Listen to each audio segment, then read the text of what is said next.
This conference will now be recorded. Okay. So what you should be seeing up on your screen is my version of the home screen in Matrix. When I say it's my version, that means this whole bottom part of the screen, you can customize it to the way you want it to be. The top part of the screen, which is the blue banner, this is actually where all of your go-to for everything in Matrix is going to be. The bottom part of the screen is meant to be quicker ways to get to things in Matrix that you might need, so you don't have to go through a long list or go through hoops to try to find what you want to find quickly. So I'll just let you know what these tabs are for at the top of the screen. On the very left part of this blue banner, you see the West Penn Multilist logo. If you want to go back to your home screen at any time, anywhere that you're at in Matrix, you just click on the West Penn Multilist logo, and it'll take you back to the home screen. The very first tab up here in the blue banner is the My Matrix tab. If you hover over that, you're going to see all of the contents underneath the My Matrix tab. And this is where you would go for anything that you input into Matrix. So if you, any contacts that you add, any auto emails that you save, any listings that you input, they will all be under the My Matrix tab. The Search tab is where you would go to do in-depth searching for different property types. You can do an in-depth search for public record, lockboxes. You can do open houses if you click on more. You can do an open house tour search, all kinds of things you can do under the Search tab. I am going to point out that if you see something on my screen that is not on your screen, don't be alarmed. It's just I have a different level of access here. So you will see that from time to time throughout the class today.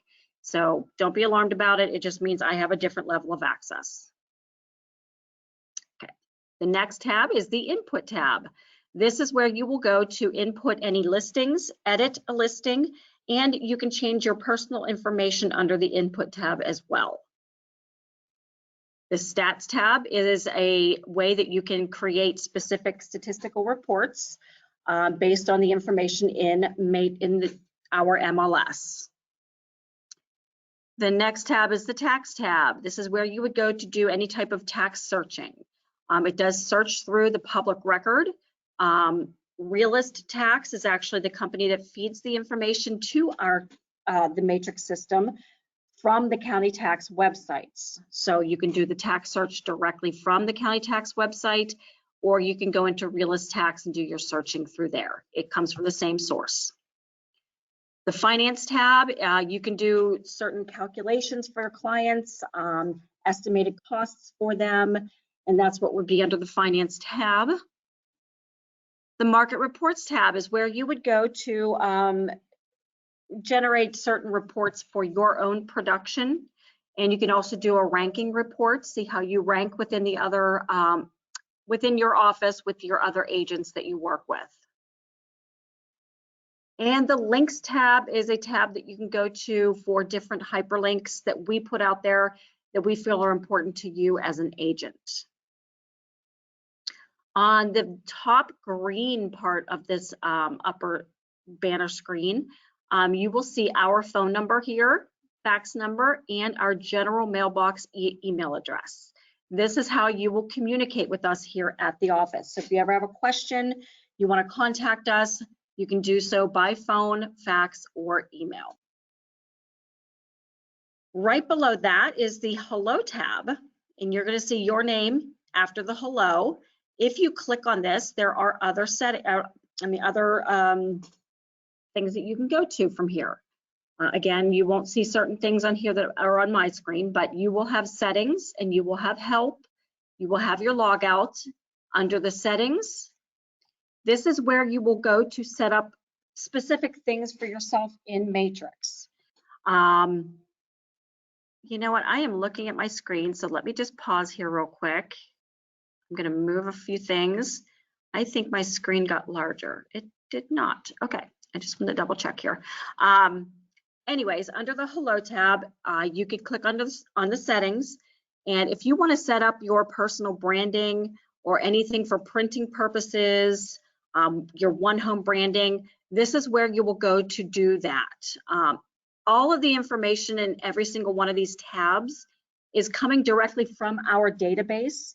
Our database is what we have for you personally in our database here. So your home address, your phone number, your contact information, that would be under the database, and that's what will display in all of these tabs. So if you want to set up certain things in here, you would just go through each one of these tabs and create different things. This is for printing purposes. You can create a banner in here. You can have branding in your banner for printing purposes. CMA cover sheet, you can set up photo and information here.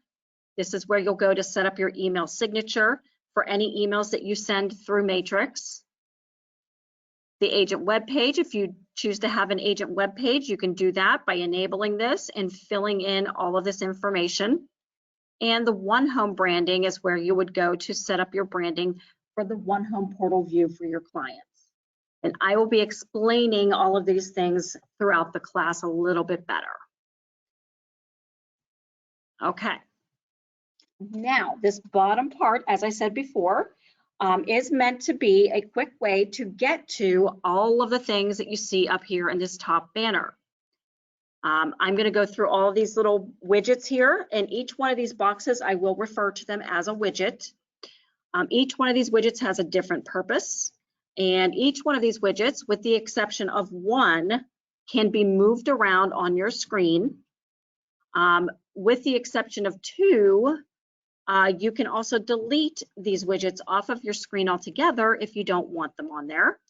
And you can also minimize them so that you don't see the content of that widget, or you can leave it rolled out and you can see all of the information. Now, the very first widget that I have up here is the News and Alerts widget. This widget, you'll notice, it will always stay in the upper left-hand corner of your screen. If you hover over the banner of this widget, you don't see any choices to move it, to minimize it, or delete it. Now, if you come down here to the hot sheets and you hover over the banner of the hot sheets, you'll see a crosshairs form. Anytime you see that crosshairs form, that means you can move it around with your mouse. So just left click on your mouse, hold that in, and drag and drop it anywhere you want to on the screen. So you see that little crosshairs, drag and drop it anywhere you want. If you hover over the banner of any one of these widgets and you see a little drop down arrow, that means you can minimize the widget. And if you see a little X at the upper right hand corner of that banner, that means you can actually delete the widget from the screen. When you delete any widget off of this screen, it does not completely delete from Matrix. Where it's going to go is into this additional widget here. If you notice, when you hover over the additional widget, you can move this widget around on your screen and you can minimize the contents of this widget. However, you cannot ever delete this widget because this is where all of the deleted widgets will go to if you want to delete them. Now, if you accidentally deleted a widget off of your screen, meaning if you log into Matrix one day and you don't see your hot sheets or your market watch and you look at that every day, that means you probably accidentally deleted it from the screen. So all you have to do is go into your additional widget, find the one that you want to bring back out. You'll see the crosshairs. You just left click your mouse and drag and drop it back out onto the screen. We get that call at least once a week, I would say, that somebody deleted something and they can't find it, and that is where it will go, is in this additional widget. Okay, so the News and Alerts widget, back to that. This one you can't do anything with because this is our main way of communicating with you. So if there's something new going on here at our office and throughout the MLS, we will put it in the News and Alerts. And it could be anything that is of lower importance to higher importance. So anybody who is new that joined the MLS will let you know that. Any new appraisers, any new home inspectors, any new agents or brokerages, they will go in the news and alerts. All of my classes will also go into the news and alerts. And if you see a little yellow box, such as these last two here, or these first two, I should say, that means they're of higher importance for you. So when a new news and alert goes out to you, when you log into Matrix, it will pop up on your screen like this. And it will give you three choices here at the bottom. It'll say print, I will read this later, or I have read this. If you click on I will read this later, this little bubble will disappear from your screen for the time that you are logged into Matrix. However, when you log out and log back in, it will continue to pop up on the screen until you click on I have read this. Once that happens, it will stay in this news and alerts widget until its expiration date. Each one of these news and alerts has an expiration date, so that is why we give you a print option. If it is something that you feel you're going to need to reference later, you have an option to print it. The reason we give you that print option is when these news and alerts delete from the system, we cannot retrieve them back. There is no saved history for them. So we give you the option to print it so you can have it to reference at a later date if you feel that's what you need. This updated rules and regulations might be one of those that you would want to print. If you've forgotten to print something before it expired, you can always give our office a call. We do try to print these out as they come up on the screen. We have a very diligent office manager. Her name is Sandy. So the chances of her having a copy of it are pretty high. So just give our office a call if you missed something and you need to have a hard copy of it. She can email it to you or send it to you through the mail or fax even. We still have a fax number here. Okay, so that is our news and alerts widget. Now I'm going to go through all the widgets that I have up on my screen that I feel are most important to agents to use. And the very first one here is the hot sheets. And then the one after that is called Market Watch. Both of these widgets kind of do the same thing because they're keeping an eye on what's happening throughout the MLS. Hot Sheets is a little different than Market Watch because you can customize Hot Sheets just like you would a regular search. It does go by property type. So if you don't customize anything in the hot sheets, what you will get is everything happening within a property type for however long you want to go back. And down here on the bottom right is where you would choose that. So if you choose new only, this session only, the past 24 hours, today only, you can do the past 3 days, 7 days, and you can even do a custom date range, whatever you set this to. So I have mine set for 24 hours. So in the past 24 hours under commercial industrial, if I click on that property type, it will say this is how many actives there have been, solds, withdrawn, contingent, and expired. So this is everything happening in the past 24 hours within the commercial industrial property type. Now, if I want to customize anyone, it's not working for me today. If I want to customize, don't know why that happened, excuse me. If I want to customize any property type to a certain area, a price range, bedrooms, bathrooms, types of property, if I want to customize it to any degree, I can do that in the hot sheets. So to customize it, you would go down to the bottom left where it says customize, click on that, choose the property type that you want to customize, and go to the right of that and click on edit criteria. And that will take you to a small criteria screen where you can put in a specific change type, a specific status rather, type of property. You can put in a county, area, school district, whatever it is you want to put in here. A price range, bedrooms and bathrooms as well. Anything that you see in Matrix that has a multiple choice box, to choose more than one selection, you would actually hold on your control key or your command key if you have an Apple product. You would hold that on and hold that tab in on your computer screen, on your keyboard. I cannot talk.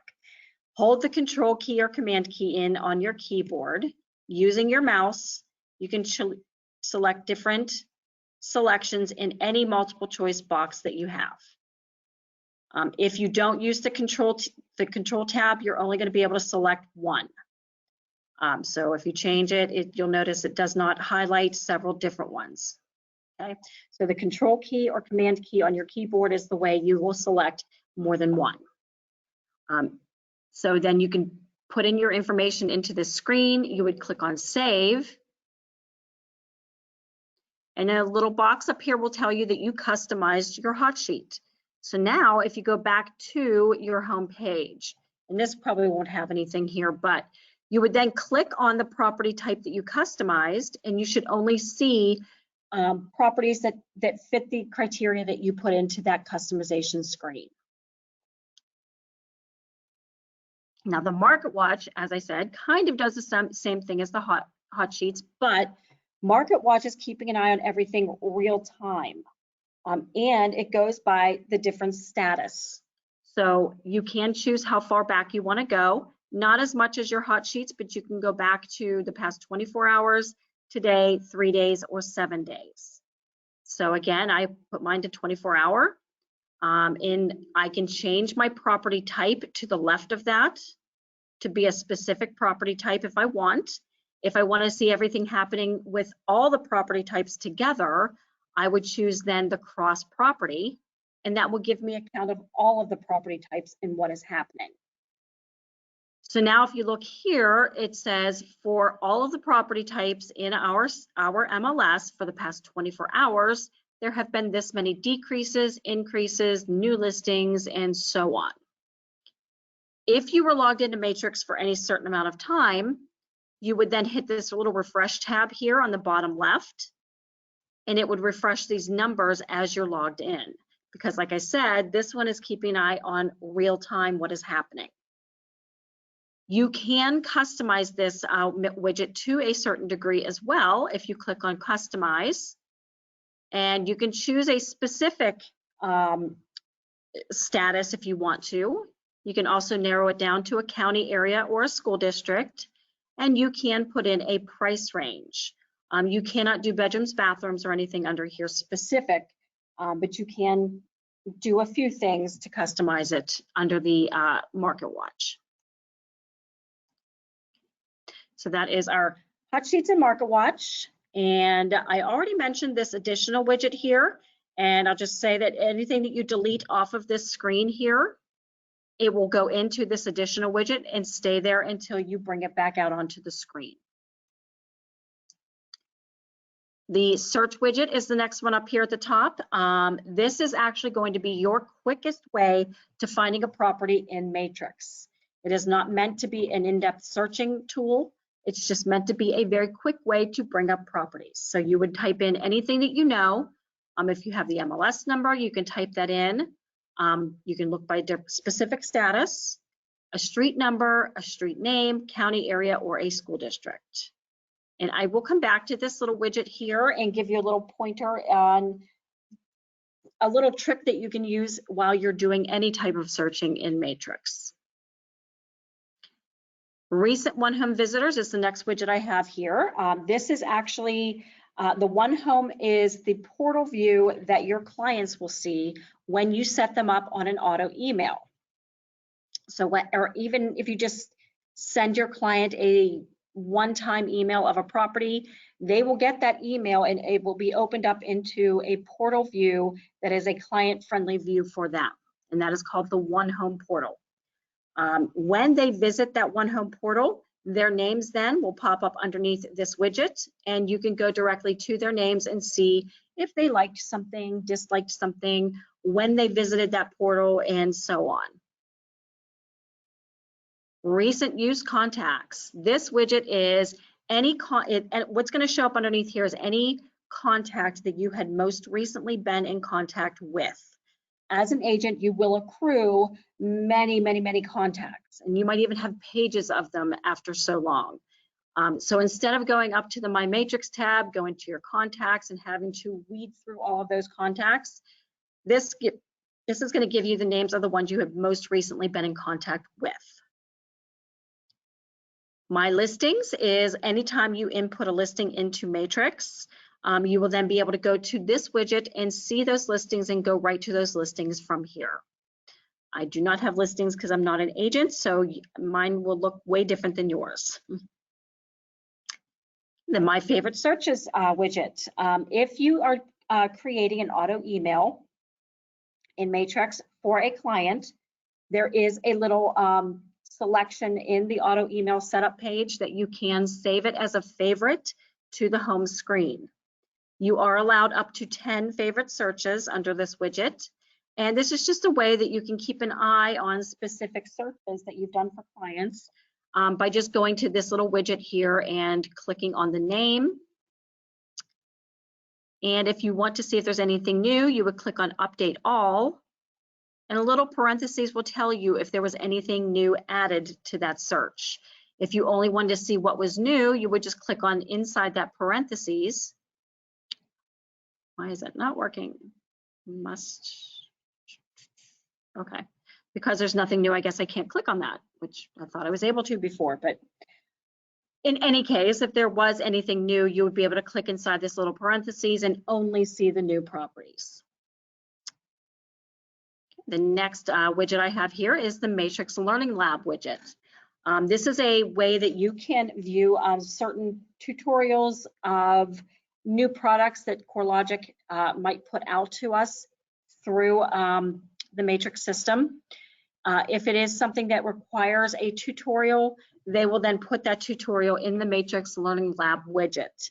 And then you would just go into that widget and find the tutorials that you want to view information about. And they all stay up in there, so some might be older, and the newer ones, they will say that they are a new product that came out. Most of the time, any changes that CoreLogic does to Matrix is usually not a very large change. For example, they did just make the font of this top screen larger. That did not require a tutorial, so there was not one in here under the Matrix Learning Lab. More than likely, though, we will be letting you know if there is something that requires a tutorial, and we will let you know about that ahead of time anyway.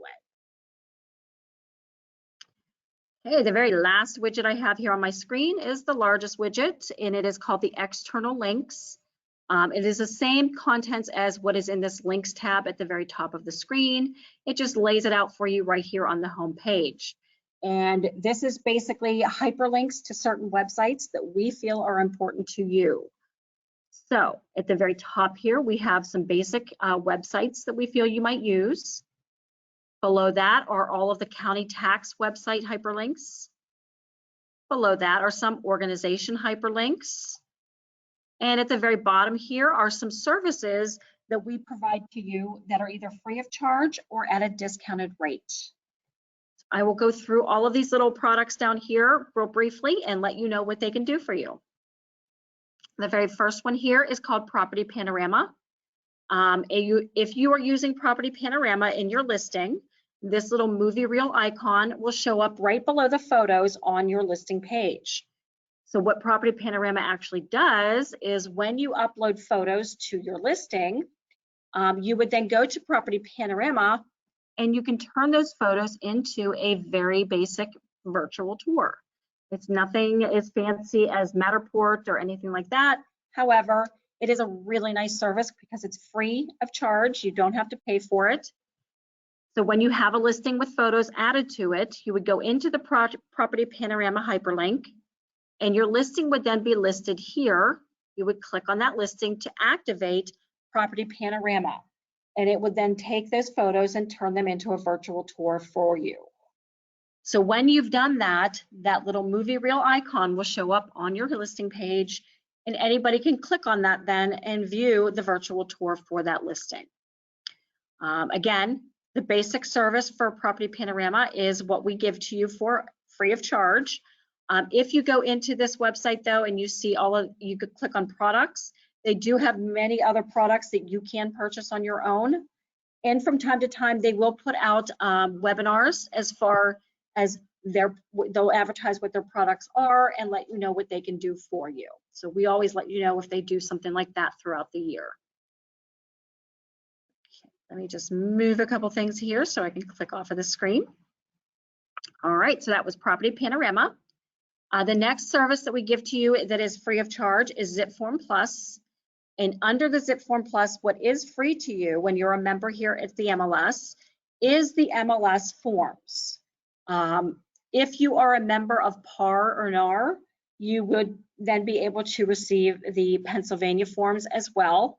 However, just as a member through the MLS, we give you all of our forms free of charge. So when you are a brand new agent and you need to set up your ZipForm Plus account, you will do so by logging into Matrix and going to the ZipForm Plus hyperlink under the external links.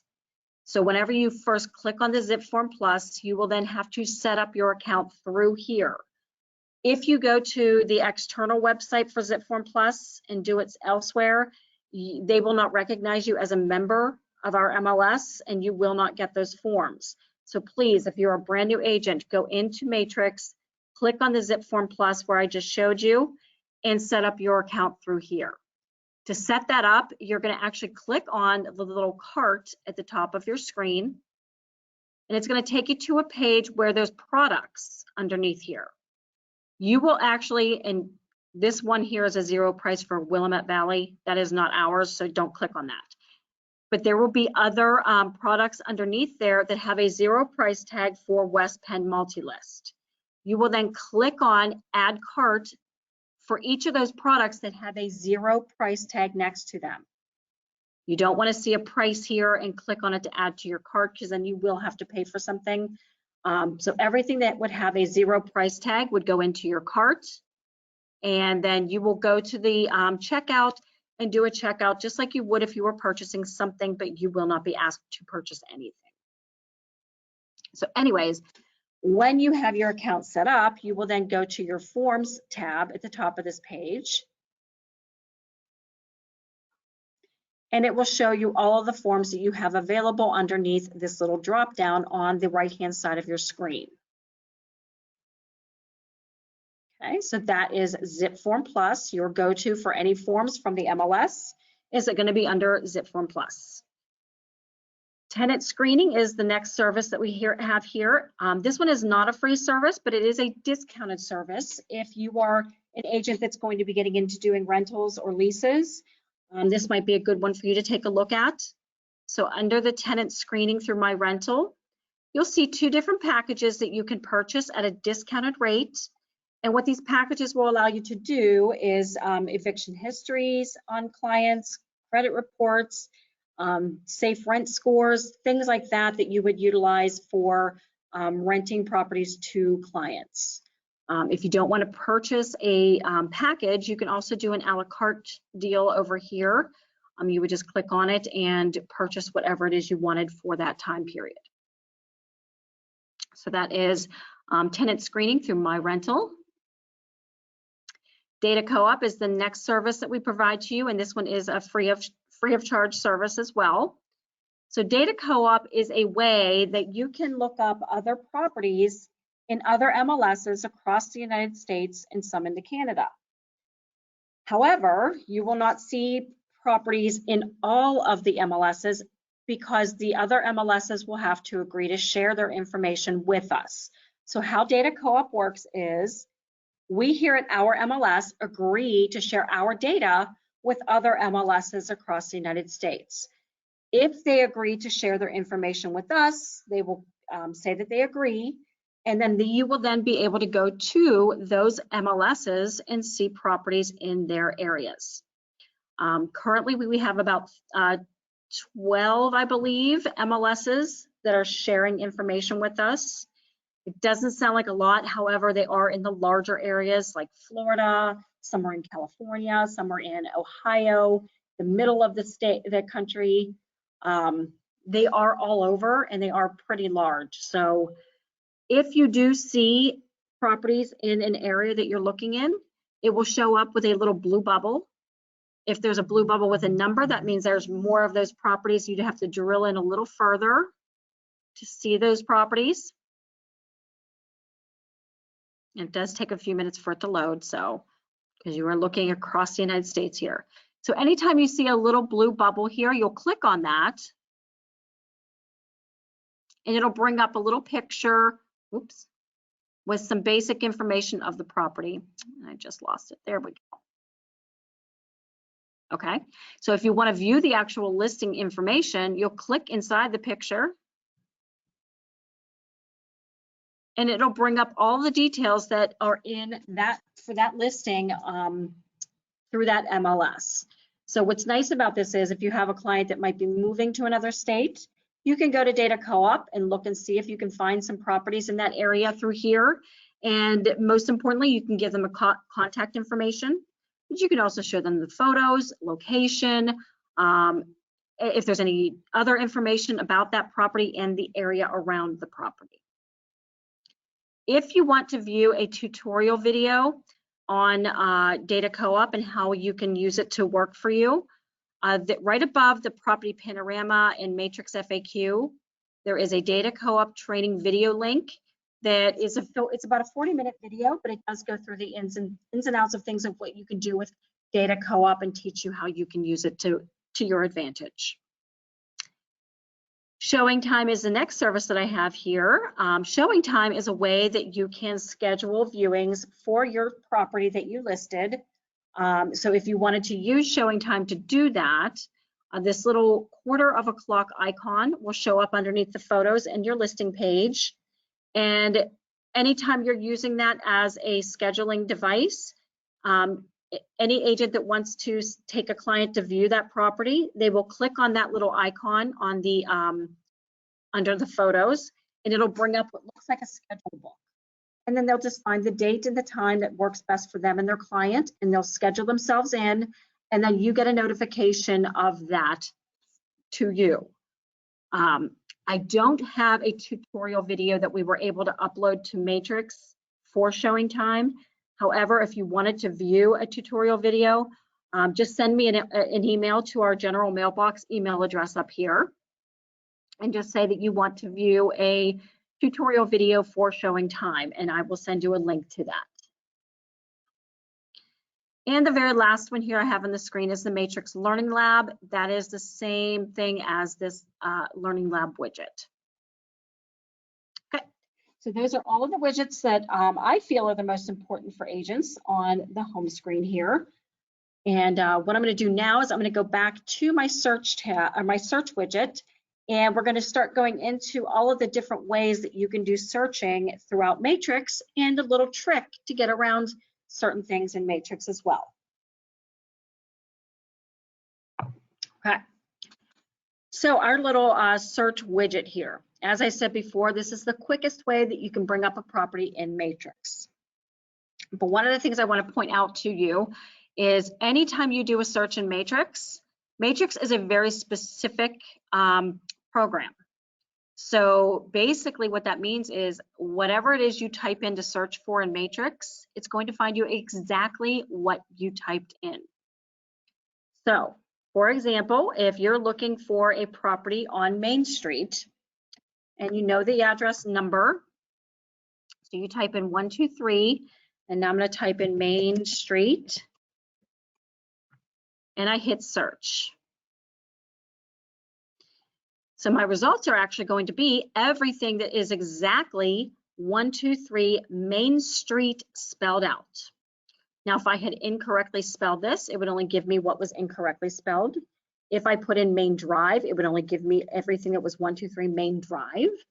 So it is very specific to what you type in to search for. Where that doesn't work so well for you is if you have a listing agent that abbreviated the word street, you wouldn't find that.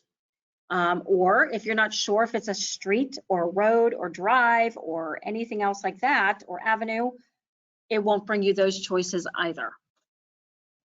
So a way that you can get around that though is the asterisk key. The asterisk key on your keyboard, which is the number 8 key, is a way to get around searching for everything, basically. So basically what the asterisk key is doing is when you use it, you're telling Matrix, I want you to search for the X factor in this equation. Now, how you're going to use that is, so I want to look for 123 Main Street, but I'm not sure if it's abbreviated. I'm not sure if it's spelled out. So I'm going to type in the part that I do know for sure, which is Main. And I'm going to put my asterisk key right after that word Main. No spaces, just the word with the asterisk key right after it. So now that asterisk key is telling Matrix, I want you to search for everything that starts with 123 Main. What comes after that doesn't matter because you're going to show me everything. So now if I click on search, I'm going to get double the choices here. And I'm going to get everything that starts with 123 Main. So we have Main Street spelled out. We have Main Avenue abbreviated. We have Main Street abbreviated. We have just Main. So it's giving me every possibility with what comes after the word Main. So that is how you can get around the specifics of this program. If you wanted to search for something that ended with a certain word or phrase, you can then put the asterisk key before that word or phrase. If you want to look for something that contains a word or phrase, you put the asterisk before and after the word or phrase. So those are the different ways that you can get around searching in Matrix and to get the most out of your search. So now I'm going to go up to our search tab. And we're going to go into a little bit more in-depth searching and how you can utilize those criteria screens. Kind of showed you the criteria screen whenever I was showing you about customizing your hot sheets and MarketWatch widgets. So now I'm going to go into our search tab and do an in-depth search for you through one of the property types. So if your client says to you, hey, I want to hire you, I want you to look for a property for me, and this is what I want. This is where you're going to go to do that. So if you hover over the search tab, you can see all of the different property types. So you will choose the property type that your client wants to look through or wants to find, I'm sorry. So once you click on that property type, it's going to take you to the criteria page specifically for that property type. And yes, they are all a little different because you're not going to find the same features in a to-be-built or multi-unit or something like that. It's not all going to be the same criteria that you would choose from. But I'm just going to stick with my residential for today because that's usually what most agents are into or getting into here. So this is the residential property type criteria page. Sticking along with the same lines as specifics in our program here, the more information you put into one of these criteria screens, the less results you're going to get. The reason being is you're at the mercy of other human beings, other agents who are inputting these listings that you're searching through. In that listing page, which I will show you a little later in the class, there are certain things in that listing page that are required, it's required information to be input, and there's just as many non-required fields there as well. So the non-required fields are the ones that most agents will more than likely not fill out. Where most of those non-required fields are all of these features that are below this top part in the criteria screen. There are a couple of other things up here as well that are not required fields, such as type of property, foreclosure status, short sale status, acres and year built can be a little tricky if you're putting that information in there as well. So I will just show you one of the best ways that you can navigate through this page to still get properties that your client is going to want to see and without compromising any of the things that they absolutely need. So the very first thing you're going to want to choose is a status. The active status is automatically chosen or selected when you go into any criteria screen. However, if you want to add any other status, you can do so by just clicking on the empty box next to it. If you want to get more properties to show a client, so maybe it's an area that's not quite as populated, you might need a little more to show your client. You can choose the contingent status as well, because contingent status is basically an offer was made on a property, but they're still taking other offers at the time being. Nothing is completely under contract yet. So that would give you more matches that you can use to show a client. To deselect anything here in any one of these check mark boxes, you just click on that check box, that box again, and it'll take the selection out of there. So like I said, the type of property, unless you have a client that's really adamant about the type of property that they want, I probably wouldn't even use anything in here. And same thing with foreclosure sale or foreclosure or short sale. If they don't specifically say, I don't want foreclosures or I do want foreclosures, I would just leave this part alone as well. So in the middle part here, this is all our location. And there's different things that you can put into this location section. I am going to show you how to do a map search a little bit after this, but you can type in street names. You can add more of those street names here.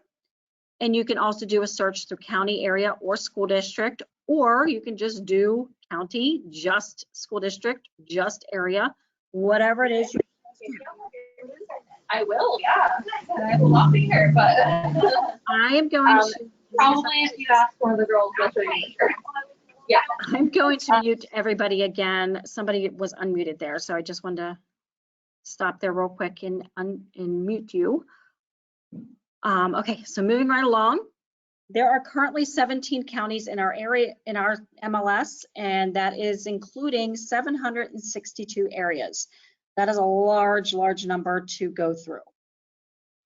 So of course, most people will want to narrow that down to specific county areas and school districts.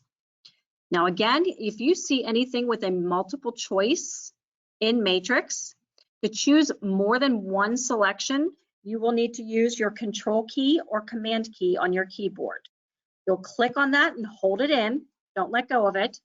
Using your mouse, you'll left click on your mouse to select several different areas. I was really far down there. So that's how you'll select more than one selection in a multiple choice box. If that multiple choice box has a search box above it, you can also type in specific areas rather than going through all of the multiple choice and choosing it through there.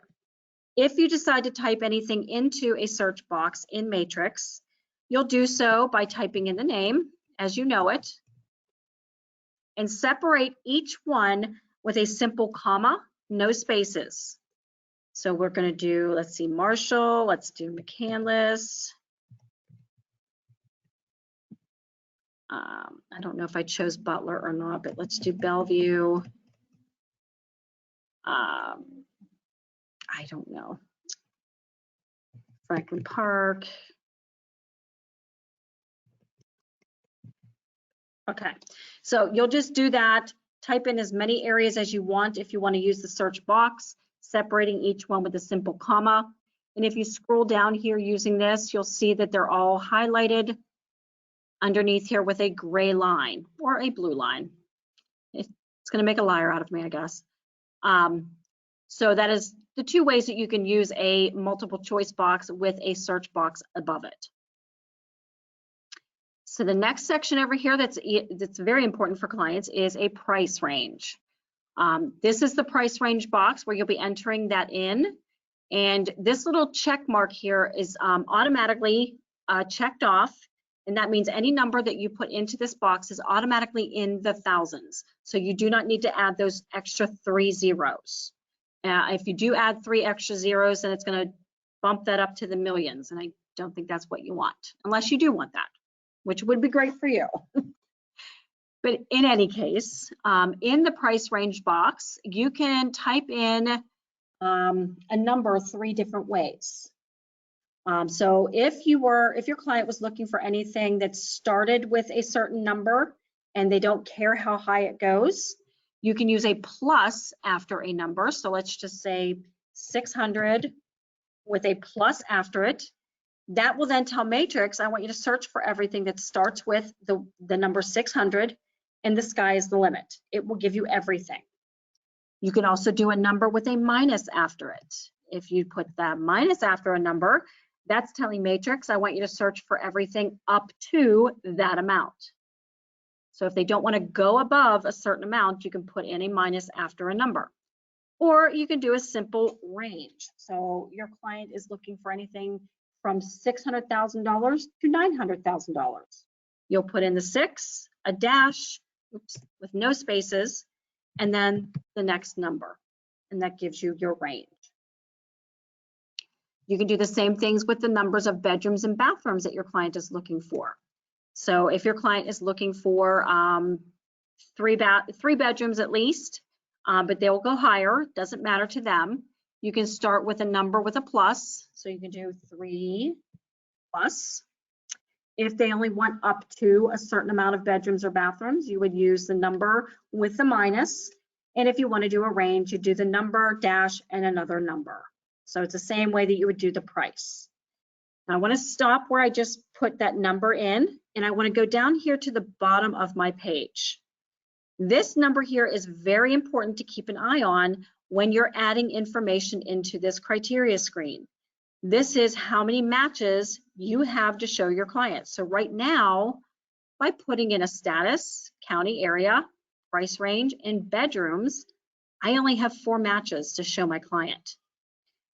If that's not enough for you, if that's too low of a number, you can then go back up here somewhere and make small little changes. So let's say I've got 4 matches, I don't like that. So what I'm gonna do is I'm gonna start off with a different number here. So how about my client doesn't wanna go above 900,000, so maybe if I do 900 with a minus after it, and there my matches went up. If it didn't make my numbers go up, then I could do something else to play with it. Maybe add another area that's close by. So maybe I'll add in my Northwest and Allegheny West. Well, that did nothing for my matches, but you'll just have to play around. If you see too low of a number down here under the matches, play around in this screen till you can get more for your client. Maybe add another contingent status that will give you more matches down here as well, okay? So this number down here is very important to keep an eye on. So every time you put something else into the screen, this number either will stay the same or it will go down. So let's just say my client wants 2 full bathrooms at least, and maybe 1 partial bathroom. That took my number down to 14 matches. So if that doesn't work for you, just take out that partial bath maybe, and my numbers go back up to 22. If you have a client that actually says to you, I don't care what the bathroom is. I don't care if it's full or partial, I just want 4 bathrooms in my house. You can then go down to this selection of baths total and put your numbers in there instead of separating the types of bathrooms. So I had mentioned before about the acres field and the year built field that you kind of have to be careful with these 2 fields. If your client is looking for something that is over an acre in size, you can then go ahead and use this acres field. If it's under an acre, more than likely the listing agent is going to put in a lot size. So if you try to put in a 0.25 acres here, you will be missing a lot of listings that only have a lot size in those listings. In the listing page, when you're putting in the acreage or lot size, both of those fields are required fields in the listing page, but you can put a 0 in one of the other fields if it is over an acre and you're putting in acreage and not lot size, or vice versa. So I always tell people, if you're going to look for a property that is over 1 acre, you can then go ahead and put in your acreage in here. If it is under an acre, I wouldn't even bother with that field because, like I said, you could be missing a lot of properties that only put in a lot size. Year built, same thing. There's a lot of properties that are in the tax record that do not have a year built added to them. For whatever reason, I don't know. It was just not on record maybe. So in lieu of a year, a listing agent would then put in 4 9s. So unless you did a range, which I don't even know if you could do a range in the year built, I would say go ahead and don't even bother putting something in there unless you have an adamant client about that. And again, down here at the very bottom, all of these different features, you can go ahead and put something in if your client says this is what they want.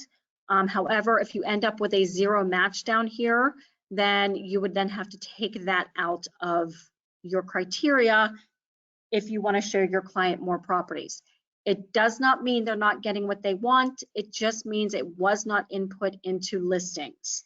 So just putting on a detached garage, I got 3 matches. I know there's many, many properties out there that have detached garages. It just means that perhaps it wasn't added into the listing when a property was listed. So it's going to give you less matches. To deselect anything that's in a multiple choice box, you will do the same thing as if you were wanting to select more than one. You're going to hold in your control key or command key and click on the one that you want to deselect. So in any case, we've put all of the criteria in. We're comfortable with our number of matches. Now we're going to click on our results. And it's going to bring up all of our results on this page.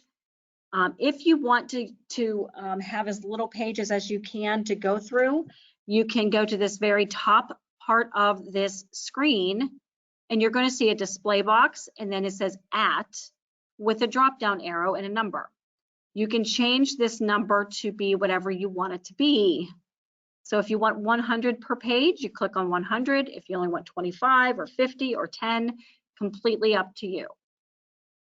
I always go with 100 because I hate going through different pages. So in any case, this view that you're looking at right now, it is your results screen, but we also refer to it as the agent single line view. This is a grid screen view, and it is showing all of the properties within your search on one page or however many pages you have. So each one of the properties is listed horizontally on this page, and then there are also many vertical columns that give you even more information. There's also little icons that you can click on to quickly go to things about that listing. So if you hover over this very first one, it says view photos. So if you click here, you'll view the photos for this particular listing right here.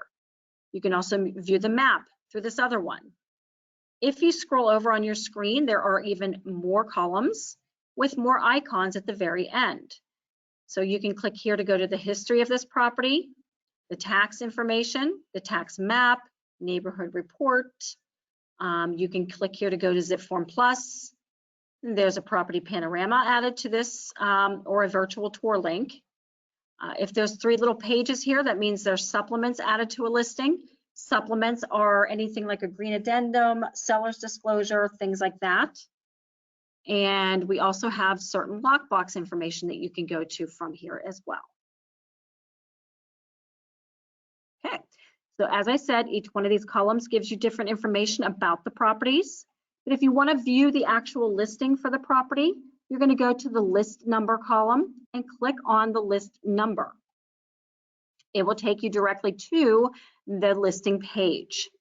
So as a default in the system, the listing page that you will see automatically as an agent is called the 360 property view. 360 property view is encompassing all the pieces of information that were added into this listing. So you will see everything, even commission information, certain agent information. You will see all of that in this listing. And there will also be several different tabs that you can click on to go to other information about a listing, or more in depth, I should say. If you were looking at a listing and you wanted to print something out for a client or email something to a client, and you want to take out certain information that you don't want them to see, you can then click on this drop down in the display box, and you can do something more like a client full. If you click on the client full, then all of those little tabs go away, and as well as any sensitive information that you don't want the client to see, such as commission, agent remarks, certain office information that would be down below. But as I said, the default in the system is the 360 property view. So this very first page here is our listing page. You know, I'm going to go to a different listing because this one doesn't have as much on it. Okay. So the very first view that you're going to see is the listing view, which is your main listing page. In this page, there's a lot of information. Your photos will be on the upper left part of this listing page. Below the photos, you're going to see all those little icons that I showed you on the agent single line view. They're all going to be below the photos here. If there are any supplements added, you see that little 3 pages. And right below that, this listing agent is actually using showing time to schedule viewings with for their property. So you would click here to go to schedule a viewing with your client. If this property had a virtual tour added to it, you would then see the little movie reel icon below here as well. The pictures, you can view them as they are by scrolling through them by clicking on the arrow, or you can click inside those photos there to bring up a larger view on your screen, and then you can go through those photos through here as well. To the right of the photos, you're going to see the main information for this property. So you're going to see the address, the list price, school district, and if there's any directions on how to get to the property would be underneath this section here. Below all of that, you're going to have all of your rooms and your room sizes and locations. And below that, we have our public remarks and our agent remarks fields. Public remarks is anything that's reserved that is more descriptive of the property that was not found in the listing page. So the certain things that you're going to find in the public remarks is going to be something like a brand new roof was put on, a new water heater, hardwood flooring throughout, things like that will be put into the public remarks. It describes the property a little further than what you see as the basic information. Agent remarks is exactly the way it sounds, anything that an agent wants to convey to another agent. There are some features below the agent remarks, and at the very bottom we have the regular office information. There is a little drop-down arrow here that you can click on to view a brief synopsis of the history of this property. So if this property had been listed previously in the MLS, you would see that information here, and you would see any status changes to this listing underneath there as well. So coming back up to the top of this page, I'm going to go through these little tabs and just show you what you can see. The next tab over is the tax tab. And this is going to go a little bit more in depth of the tax information available for this listing. And again, this information comes directly from our county tax websites, and it is fed to the matrix through Realist Tax. The next tab over is our Photos tab. So it will take all of the photos that were uploaded for this listing and lay them out onto one page. And if you want to see a closer version of any one of these photos, you just click inside one of the photos, and then you can even scroll through here like this.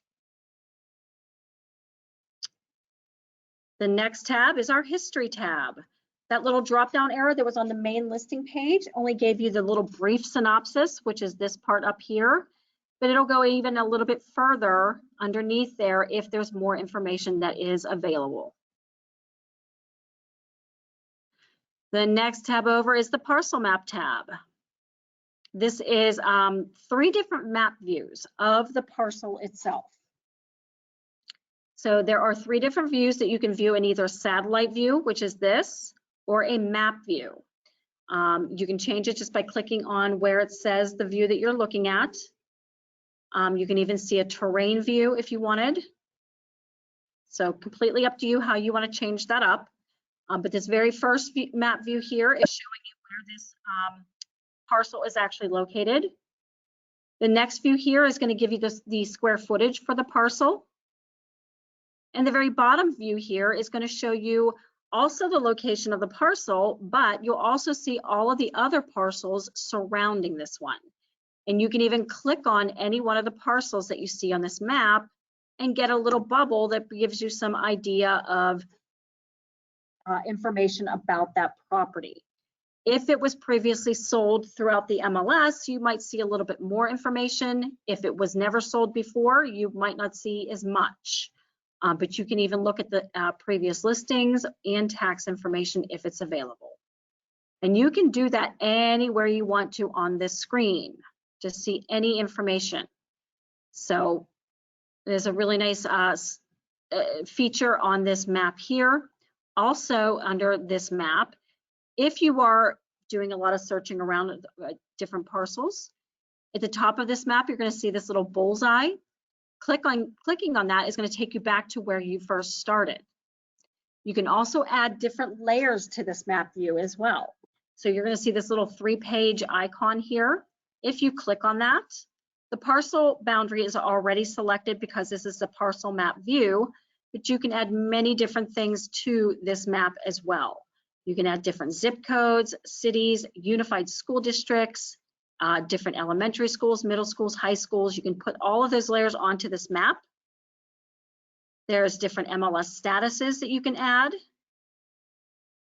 Tax data. If you want to add distressed properties, parcel characteristics, different trends, and different points of interest. You can add all of these layers if you want to. It would look very confusing, but you can add all those layers or just as many as you would like. Okay. And these two tabs here at the top of this map, you will find those in any map search that you do in Matrix. So there will always be on any map view. Okay, so the next tab over is our flood map. And I have, well, that says it's a map view, but that is terrain.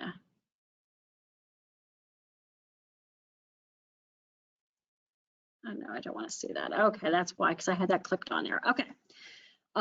So this map view is actually showing you if a particular parcel is in any flood hazard area or zone. This information comes directly from FEMA. So when FEMA does an assessment in the area, they would then update that information, and they are color coded. And the key for that color coding is right below this map view. So you have your parcel here, and you're going to go down here to see the color code that it's in, and it's in orange. That means that this particular parcel is not in any hazard or any danger of flooding anytime soon. And so they also put a little X inside this color coding as well, just to let you know you're pretty safe from any flooding.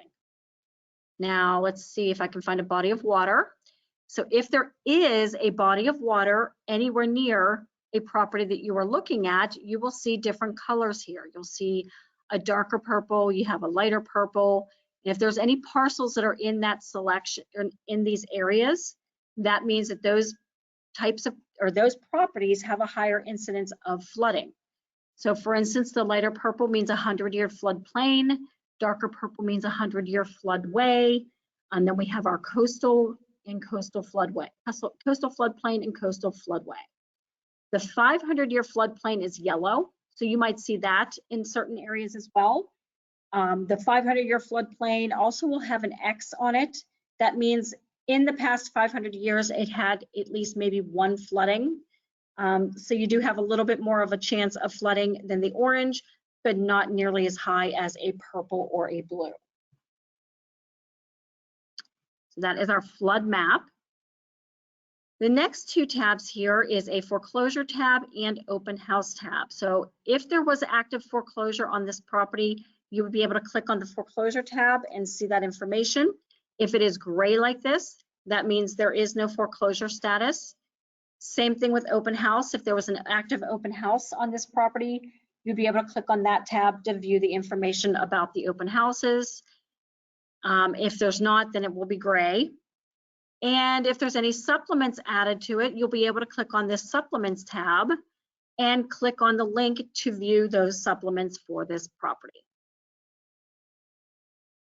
Okay, so that is how you'll do an in-depth search through the criteria screen.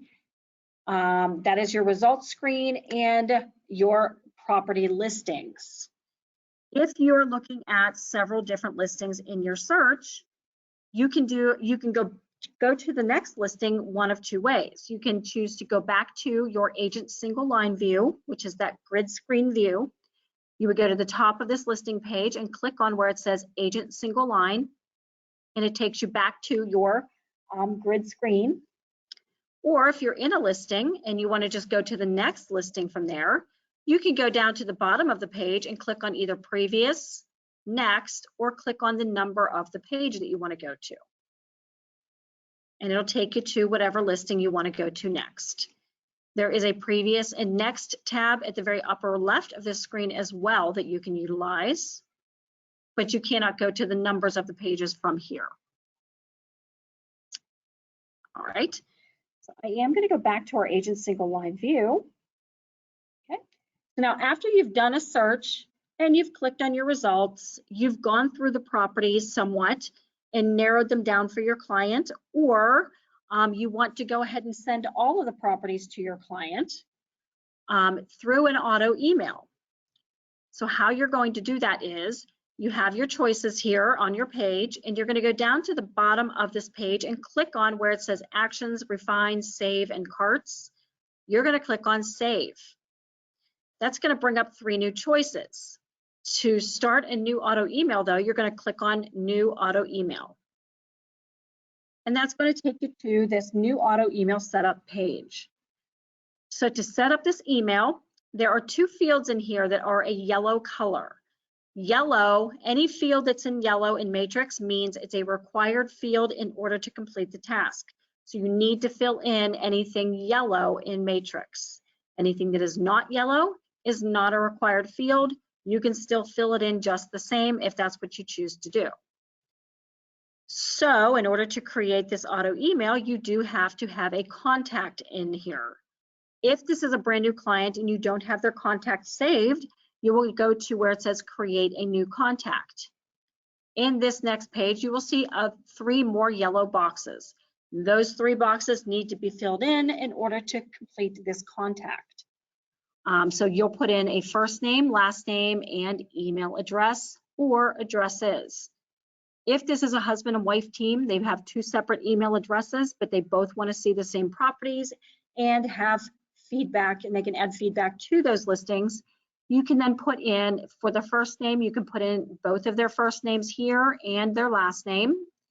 And to type in more than 1 email address here, you'll just separate each one with a simple comma, no spaces. When you want a client or clients to be able to interact with you through these auto emails and the properties that they see, meaning you want them to have access to either delete something, to like something, to message you, to have control over those properties that you're showing them, you will need to put that email address underneath the contact information field. So that's where those email addresses will go. When you're finished adding your information here, you're going to click on Save, and it'll save their contact. And now their contact name and address will show up here under where it says Contact. If this is a client that you've already seen, that you've already saved to as a contact, you can just simply click on this drop down and choose the client that you are creating a new auto email for. Below this yellow box should show all of the email addresses that you input into the contacts screen. And below that is a CC box. So if there is somebody that wants to view these properties, but they don't want them to have access to communicate with you, to delete a property, to like or dislike something, then their email addresses will go under the CC box. They'll receive those emails in view mode only. You can also blind copy yourself to all these emails so that you get a copy also of what your client is receiving. The next section down is our message. You will need to fill in a subject line. It could be anything you want. I'm just going to go with my standby, which is new home search for you. And down below that is a message section. There is a welcome email message and a recurring email message. The very first email that is going to go out to your client is going to be the welcome email message. We already preset something for you in the welcome email box. However, if you don't like what it says, you can delete whatever it is you don't like and add whatever you want. You simply click inside the message box, delete whatever you want, and add whatever you want. When you're all done, if you want to save that message as a default so that it goes out to every single email, auto email that you generate afterwards, you can then go to the little gear on the bottom right corner on the outside of the message box, click on that, and click on set this current message as my default. And now it'll auto-populate automatically to all auto emails that you set up from here on out until you make a change in here again. The recurring email is all of the email messages that will go out to your clients after the initial one goes out. So you can do whatever you want in this box as well. And if you want to save it as a default, click on the little gear and click on set as my default. Email signature is going to be right below that. If you had not set up your email signature under the settings, then you can also set it up through here. You'll click on edit your signature and you can type in your email signature here, however you want it to read. If you want it to just be your name and a phone number, perfect, you can put that in there. If you want it to be all of this and more, you can put in hyperlinks, you can throw in some pictures. You can get as fancy as you want to with this. This is full HTML, so you can do whatever you want with your email signature. Whatever you do in this box though, click on save and it'll save it to the system and it will then auto-populate to all emails from there on out when you generate them through Matrix. The next section below in the settings page is criteria. This is just showing you the criteria that you chose for this particular auto email. Below that is our settings. There are three different settings that you can choose to activate or not activate, completely up to you. The very first one is enable this as in concierge mode.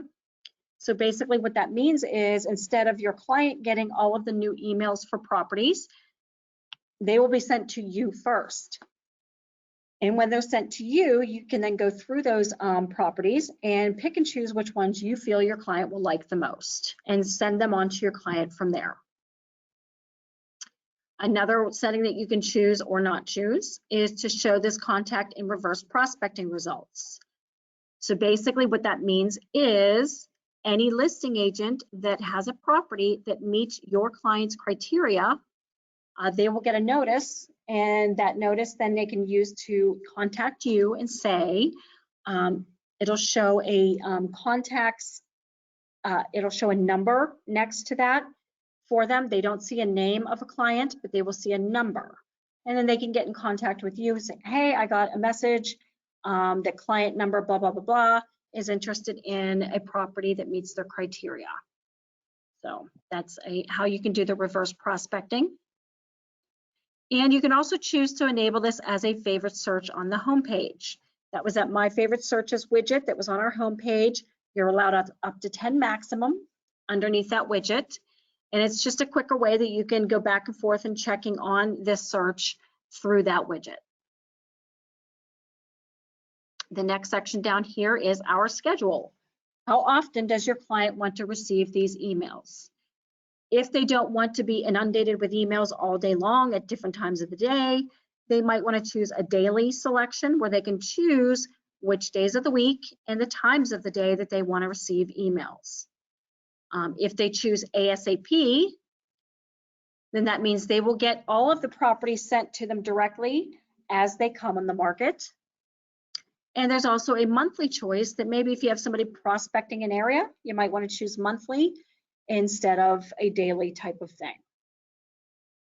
In any case, anything that you input into this page, if you're all finished, you click on save at the bottom and it'll tell you that you created an auto email. So now that auto email has gone out to your client and they will then open up their email and hopefully it'll be in their inbox.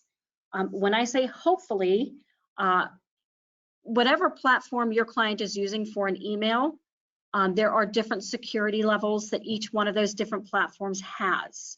Some of those will actually take an email that they don't recognize and it'll automatically send it to a spam folder or a junk folder. So if your client says to you after the initial email has gone out, I never received anything from you, have them check their junk mail or their spam.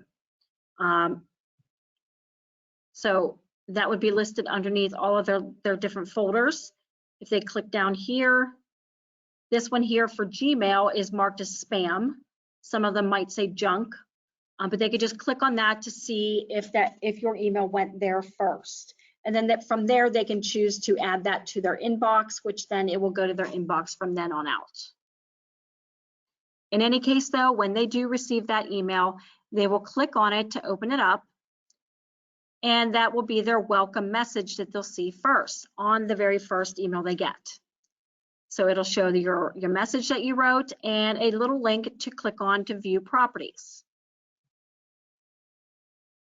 So they'll click on that and it'll take them directly to their One Home portal. This is the One Home portal view that your client is going to see. This is a more friendly, client-friendly view that your clients are going to look at the properties that you send to them. And when I say client-friendly, that just means it's taken out any sensitive information that you don't want them to see, and it puts this into a view that's most like the external websites that they will normally go to, like Zillow or Trulia or Realtor.com. So it's going to look more like that. So whenever they first click in here, they're going to see all of their properties listed here on the left side. And to the right of the properties, they're going to see a map. In this map view, they might need to drill in a little further to see the properties. But when they drill in, they will see all the properties that are in their search and where they are located on the map. Scroll back out.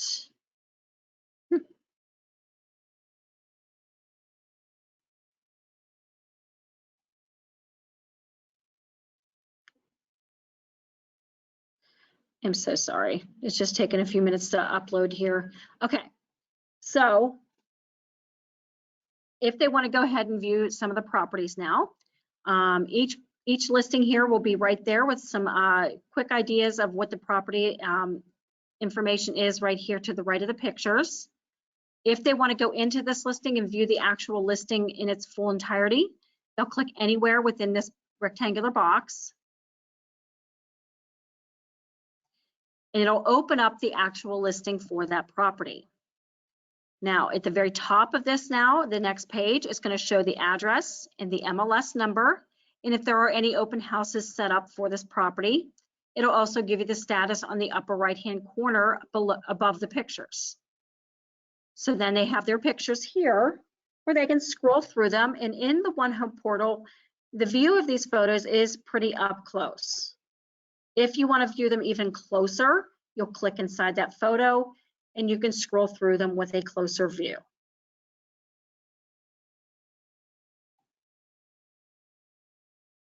Okay. So to the right of the photos, you're going to see the list price, and you can even do a breakdown of monthly costs by clicking there, and it breaks down all of the costs. None of this information here is completely accurate. It's just meant to give your clients an idea of the costs and where those costs are going. They can add a note to you through here. They can compare other properties if they want.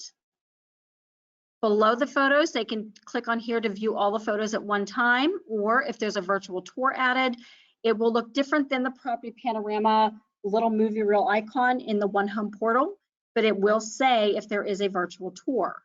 If they click on that and it brings up 2 different tabs, that means there was more than one virtual tour added for this property.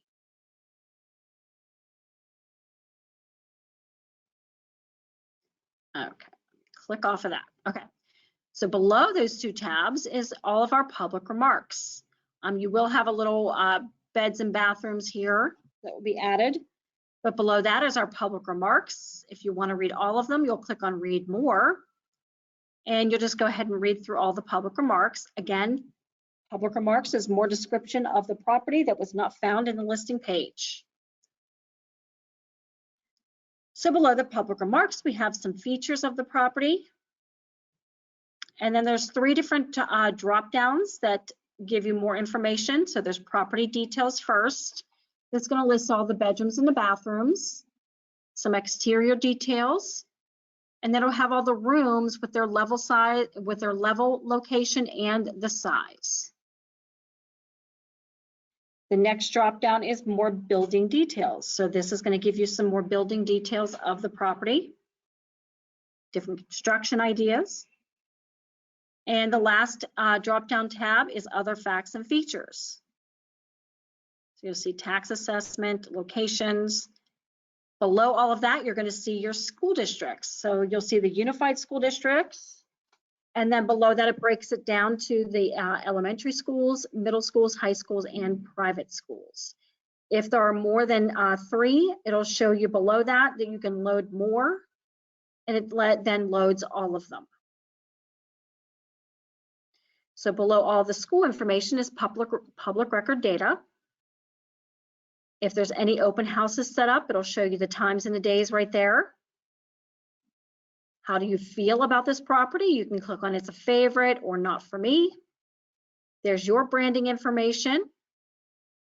And if this is in a more city setting or a rural setting, it'll have walking distance, biking distance, or transit. If it's more in a rural setting and there's no transit, then it probably more than likely will just be blank. Below that is some price history of the property. There's some tax information. And then there's other properties that are similar to the one that you're looking at. Hopefully those are already in your search and you don't have to worry about it. But that is at the very bottom of the page. Now, if you want to go to the next listing that was on your list, you can click on next. It's going to open up the next one under your listings right here on your screen. If you want to go back to the all listings where you've seen all of them, click on all listings and it takes you back to this view here where you have all your listings on one page with the map view to the right. Okay, so that is how you'll start an in-depth search in Matrix. That shows you how you can view your results screen and how you can save an auto email from that. So the next thing I'm going to show you is a different way that you can start a search as well. So you're going to go back into your search tab, choose your property type, and in your property criteria page, you'll put in whatever information you want, but instead of where your location is, instead of checking off certain areas under the multiple choice boxes, I'm going to go up here to my map search, and I'm going to search my location from this map.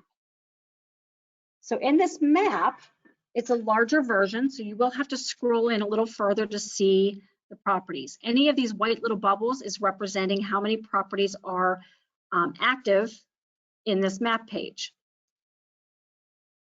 All right, so I'm going to get to where I want my area to be, which is McCandless. Oh, I'm going too far. Wow. I lost where I was at. Okay.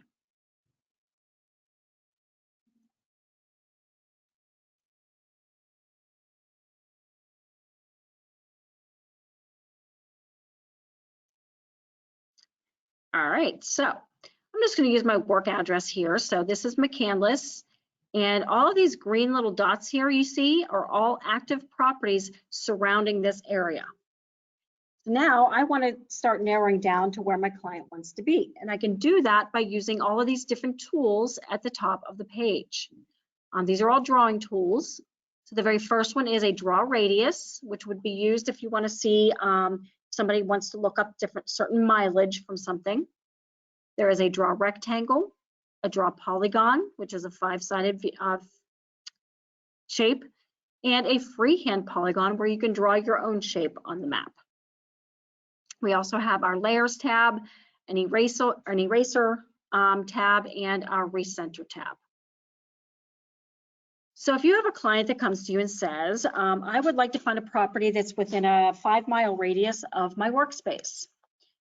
How you're going to do that,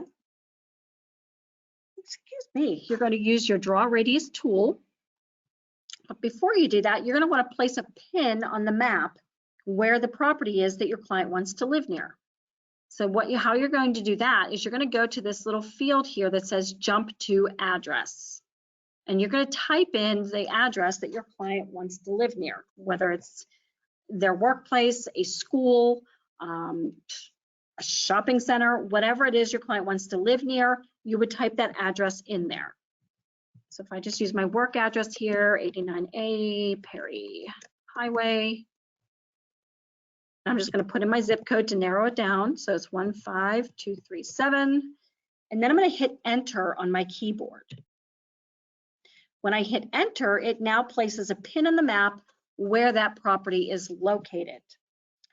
So to use my draw radius tool, once I place that pin on that map, it drills in this view very closely.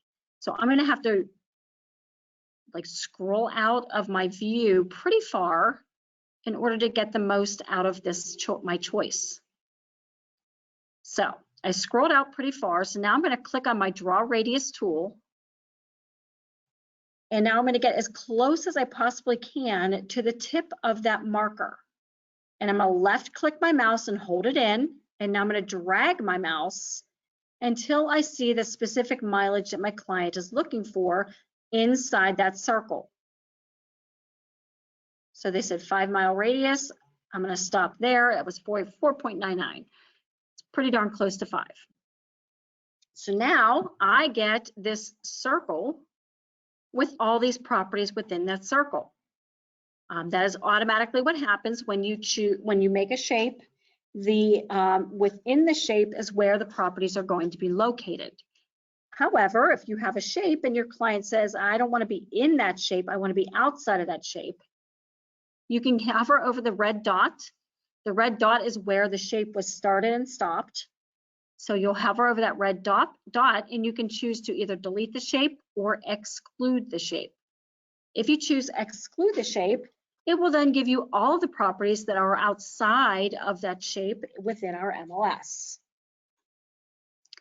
If you wanted to include it back again, you could just click on, hover over the red dot again, click on include the shape, and it'll bring you up everything within that shape. You can also draw a shape within a shape if you wanted to. So if your client says, yeah, I really like that, but I like this area too. You can do a shape within a shape, and you can even do intersection only. So you only want to see within that intersection of the two shapes. You can say to exclude that shape or include. Oops. Well, undo the intersection. Okay. So you can do a shape within a shape. You can also do a shape here and one over here, totally separate. I'll show you the polygon tool. So you click one, draw a line, click. Oops. Draw another line, click. 4. And then 5. You can draw that polygon however you want to draw that, as long as you close it off at the end. And again, you can hit either exclude or include intersection, whatever it is you want to do. So in any case, you have your location here. So now what you need to do is go back to your criteria page so you can finish adding in all of the other criteria. So now to go back to your criteria page, you're going to go to where the address is that you typed in. and click on criteria that says right above that. So now this map area is selected. You don't have to put anything else into this section. Now you can just move on to your price and your bedrooms, bathrooms. Okay, so that is how you can start a search with a map search.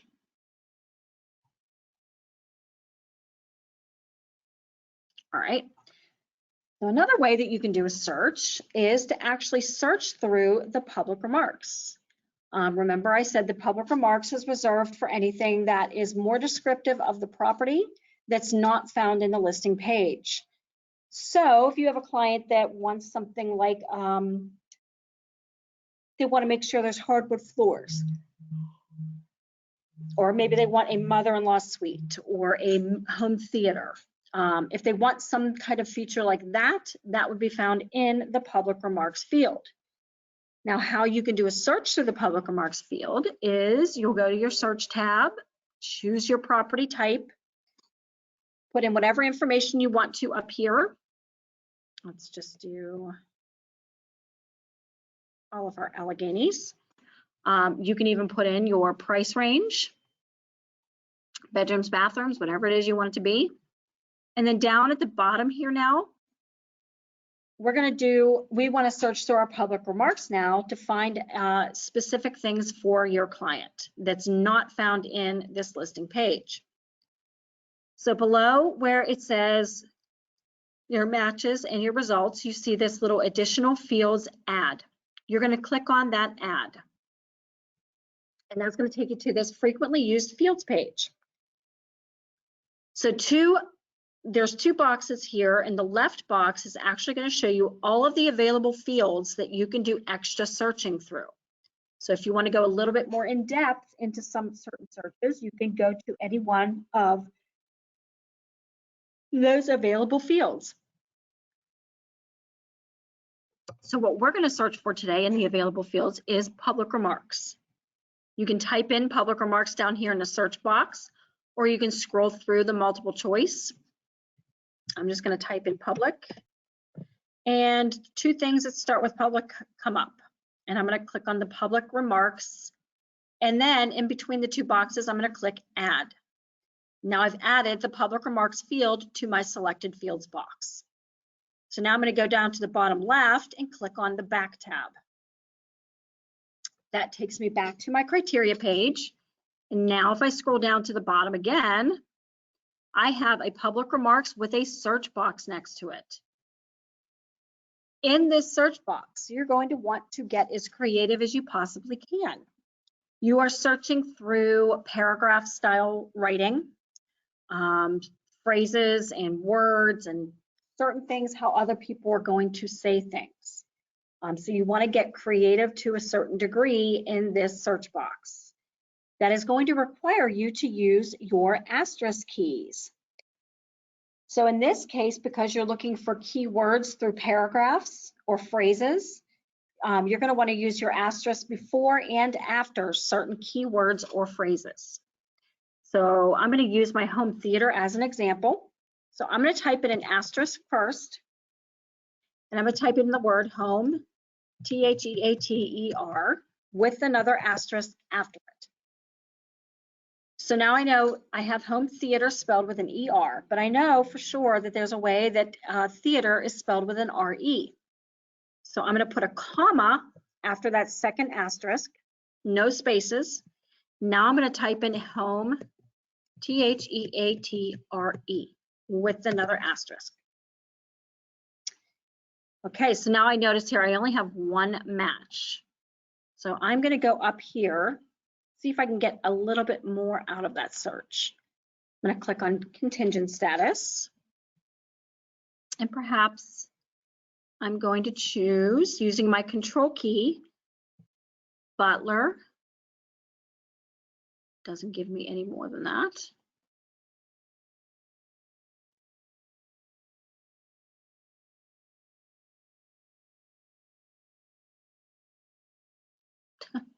It's not giving me a whole lot here. There we go. Okay. that's how you can work around getting different matches. If you're looking for something and you show up with nothing or very low numbers, this is still a very low number, but for today's purposes, it does the job. Okay, so I have my home theater down here in the 2 different ways that I know how to spell theater or how it's phrased. Now I'm going to click on my results. And now if I want to see what everything that is available and if home theaters for sure in this property, I'm going to go into the property page and scroll down to where the public remarks are. And now I'm going to read through here to see if I can find what I'm looking for. So right here, the lower level is ideal for indoor hosting with a home theater, spelled with an ER. Next property, we look for home theater.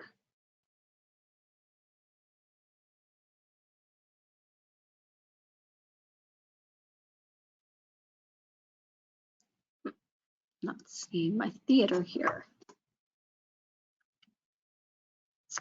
There we go. Sunken family room, ornate master bath, 3 additional bedrooms, 3 felt baths. Okay, the walkout lower level boasts a home theater, also spelled with an ER. And let's see here. The finished lower level game room, plumbed for a bath, is a great space for a home theater.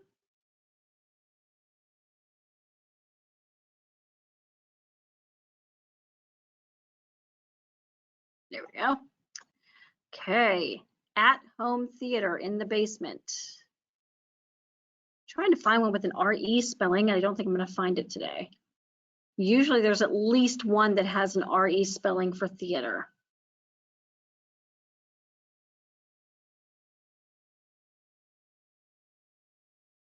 Large entertainment area with a home theater. Okay. So you get the point there. You do have to read through the public remarks to find what you're looking for. But like I said, if you get creative, you should see those results. So let me go back to my criteria page. So just for example, about getting creative. If someone's looking for a mother-in-law suite, there's many different ways that that could be phrased and spelled. So it could be a mother-in-law suite with no dashes. It could be mother-in-law. It could be guest suite. It could be used as an apartment or separate living space or anything like that.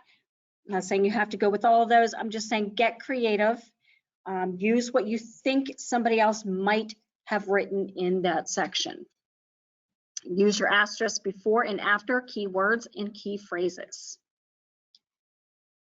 So that is how you can do a search through the public remarks. And the last way I'm going to show you how to do a search, specifically how you can create labels from that search, is going to be through the county tax website. So to get to search through the county tax websites, you're going to go to either your search tab, scroll down to where it says public record, and it takes you directly to the county the tax search criteria page. This criteria page is going to look a little different than searching for properties in Matrix because you're actually searching the tax websites. The other way to get to that page is to go to your tax tab and click on tax search, and it takes you directly to the same page. So there's many reasons why you want to use this page to search. If you're gathering information for a listing, you're making comparables, anything like that would be a reason that you would want to search in this page. What I'm going to show you today, though, is specifically this address location section up top. So everybody has seen those postcards or have gotten letters in the mail from agents that say, I just sold this property on your street. Call me if you need to sell your property. They more than likely got their labels information from the county tax websites. So how you're going to do this is, it's very simple actually. When you're doing your search through here, you're going to put in the street name that you're looking for. Don't put in any numbers. If there is a direction before a street name, do not put that direction under where it says street name.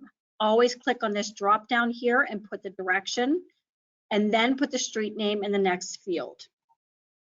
So let's just say I just sold a property on Valley View Drive in Cranberry Township. So I'm going to put in the very first part of that street name.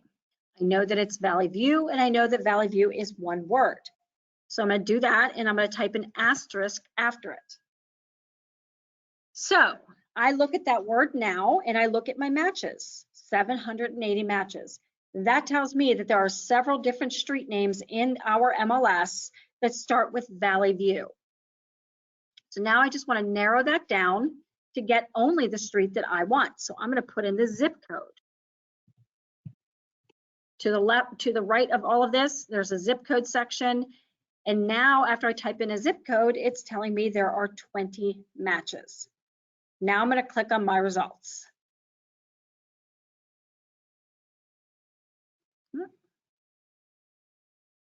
It's not working. Okay, so now once I click on my results, I got all 20 on one page, and I know that they are all in the same plan here, same school district, same zip code, and same street name. So I know that this is pretty accurate and it's correct. So now what I want to do is I want to make a label for all of these properties on this page, except for the one that I just sold. So what you'll have to do is you'll have to highlight the ones that you want to create labels for. If you only want certain ones that you want to send a postcard to or a letter to, so you will just go through and choose only the certain ones that you want. However, if you want to send all of these to, if you want to send one to all of these addresses, the very top box here on this banner is an open box. If you select that, you're selecting all of them at one time. So now once you have the addresses selected that you want to create labels for, you're going to come down to the bottom of the page and you're going to click on print. When you click on print, it takes you to this next page here where you're going to see the size of the labels that you're going to need to use. 5160 is the size, and you're going to choose how you want the address to read. Do you want it to say current resident and then have the property address? Do you want to say the owner's name in an address? Do you want to say the owner's name or current resident in the address? You'll choose one or the other, and then you're going to click on print to PDF. So now, once you do that, here are your labels. All you have to do now is take your label paper, slip that into your printer, and come to the top of this page and click on print, and now you've created your labels. Okay, so that is how you'll do a county tax search and how to print labels through that. All right, so that concludes our way of searching in Matrix. And just a little side note, if you were doing a lot of searching in Matrix, you closed out of a search that you didn't want to close out of, there is a recent searches tab here on the upper right, and it gives you the last 50 searches that you did in Matrix. And if you want to go back to it, you just click on it and it'll take you back.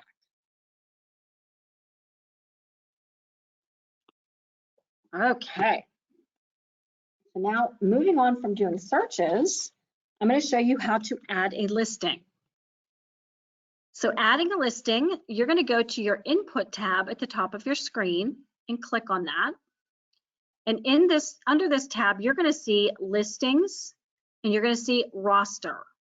Mine will have a couple other things on here, but yours will see, you will see listings and roster. So the listing section here is where you're going to go to either add a new listing or to edit a different listing or edit an existing listing. To add new, you're going to go under listings and click on add new. And from there, you're going to choose the property type that it is. And it's going to take you to this page here where you're going to have 3 choices of how you can start this listing. The very first choice is called Field from Realist Tax. So basically what you're doing is you're taking tax information from the county tax record and adding it to your listing automatically. It's a very nice feature because then you can add the information to your listing without having to go do all that different type of research. It's not going to fill everything in, but it'll at least give you a good head start. So you'll choose the county that your property is located in that you're listing and add whatever information you have over there. Click on search and you'll find those properties. Another way that you can use to start the listing is to fill from cross property. If you choose this selection, that means you have a client who previously listed their listing with you. It either went expired or they withdrew it for whatever reason, and now they want to relist the property with you. If it was your property first, your listing first, you can use this feature. If it was not your listing previously, then you cannot use this feature because you cannot use any information input by any other agent into the system. However, let's just say that it was your listing and now your client wants to relist with you. You're going to click on Fill from Cross Property. And at the very top of this page, you're going to type in the old listing number that your previous listing was. You'll type in that number here and you're going to click Fill From. And now you'll be in the listing page. This is your criteria page to add your listing information. And you'll notice if you choose the Fill from Cross Property, some of that information is already filled in. Not all of the information is going to be added into the screen. So I just wanted to let you know that it's not going to pull all of the data over. It depends on timelines, how old the old listing is, and it will not pull over photos. So you will have to take new photos of that listing if you're relisting it. All right, so let me go back to this page. Oops. Okay, so that's how you can use the Fill from Cross Property. The very last way that you may choose to start this listing is also to start it with a blank listing. So if you click on that, it takes you directly to the listing criteria page. None of the information will already be filled in and you will have to do it manually. So we always end up at this page anyway, so I'm just going to stay here now and go over this page with you. If you'll notice, there are many fields in here that are yellow, which are the required fields that you need to fill in order to list this property. So at the very top, we have our county area, postal city, price, dates, types of property here. All of that information is at the top of this page. There are two areas here that have little red warnings. Those little red warnings will always stay on this page. It does not mean you made a mistake. It's just basically there to remind you to put in the correct information.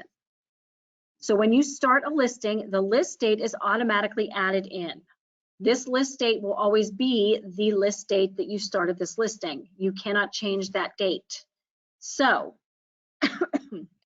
you need to come up with an expiration date based off of this list date.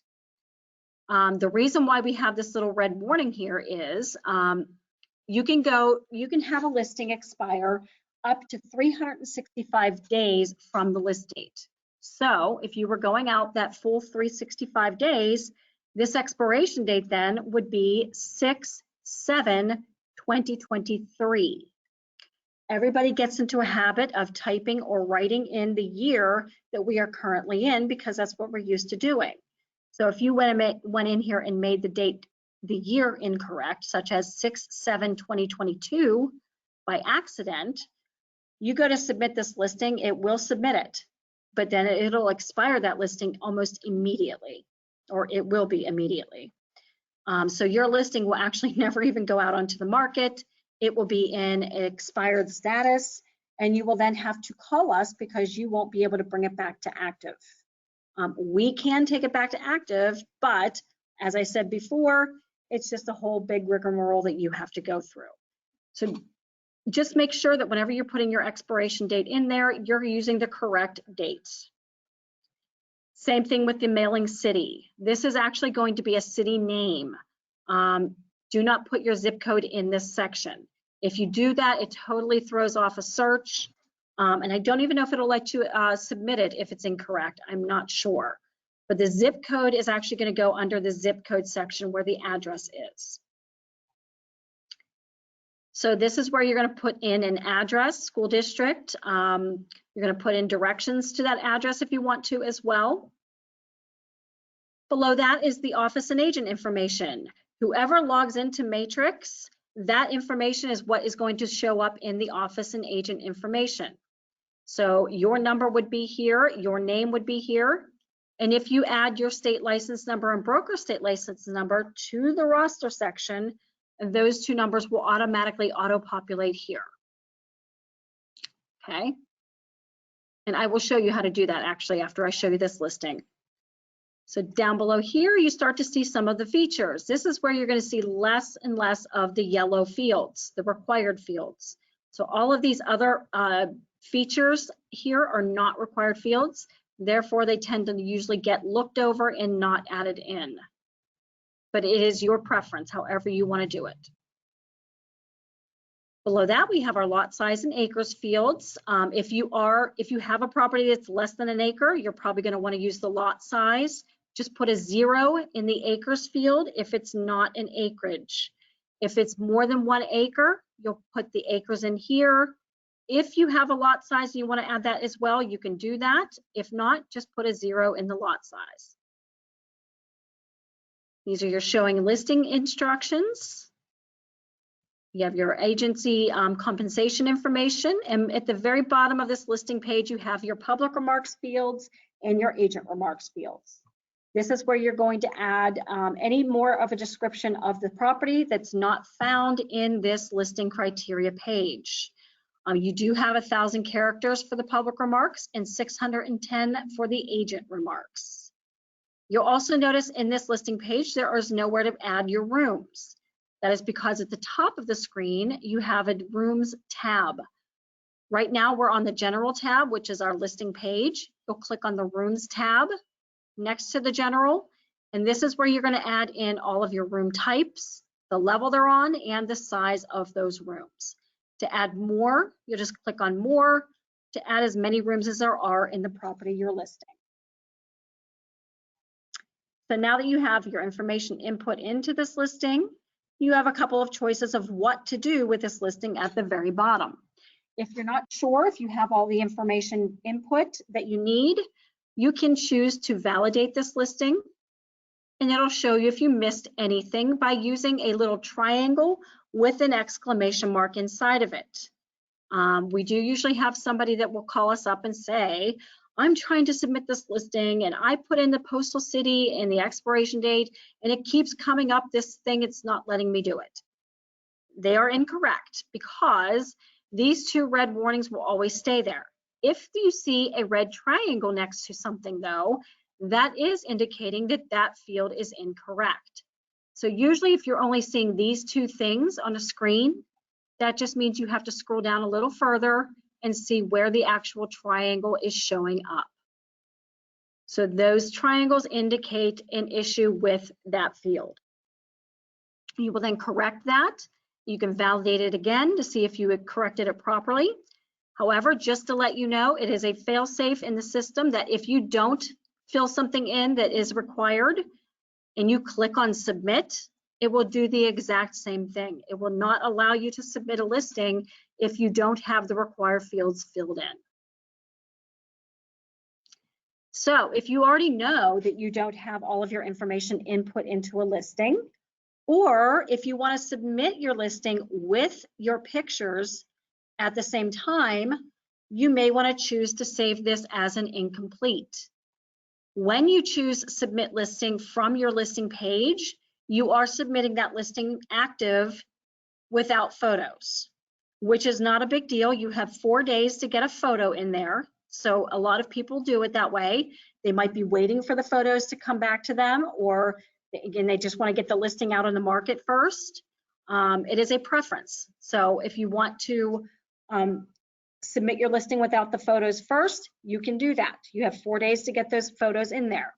If you want to submit your listing with the photos, then you could save this as an incomplete, or if you need to add more information at a later date, you would save it as an incomplete as well. Saving it as an incomplete or submitting your listing to make it active, you will get an MLS number. That MLS number is very important to save because it makes it easier for you to go in and edit your listing. I feel that is a personal preference for me. You can do it however you want, but I do feel like that is the easiest way for you to pull up a listing after you've listed it.